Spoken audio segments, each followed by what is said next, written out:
اب ملائکہ اللہ تبارک و تعالیٰ کی عبادت کرتے ہیں اس لیے کہ ان کو وہ معرفت حاصل ہے کہ وہ بالمشافہ اللہ تبارک و تعالیٰ کے اس جو ہے وہ ذات الہی کی معرفت سے واقف ہیں، لہذا وہ اگر سجدے میں تو سجدے میں ہی پڑے ہیں، رکوع میں تو رکوع میں کھڑے ہیں، قیام میں تو قیام میں ہی ہیں۔ چنانچہ نبی کریم صلی اللہ علیہ وسلم فرماتے ہیں کہ ایسے ملائکہ ہیں کہ جو جب سے پیدا کیے گئے اس وقت سے قیام میں ہی کھڑے ہیں، اور ایسے ملائکہ ہیں کہ جب سے پیدا کیے گئے وہ رکوع کے اندر ہی ہیں، اور ایسے ملائکہ جب سے پیدا کیے گئے سجدے میں ہی ہیں۔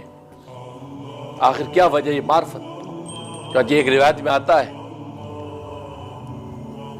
میکائیل فرشتہ اتنا بڑا فرشتہ ہے، اتنا بڑا فرشتہ ہے کہ اگر ساری کائنات کے پانی اکٹھے کر کے اس کے سر پہ ڈالے جائیں تو ایک قطرہ پانی کا زمین پہ نہیں گرے گا، اتنا بڑا۔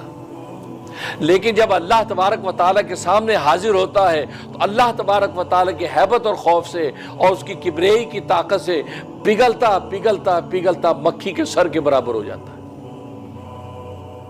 یہ معرفت ہے جو اس اتنے بڑے فرشتوں کو پگھلا رہی ہے۔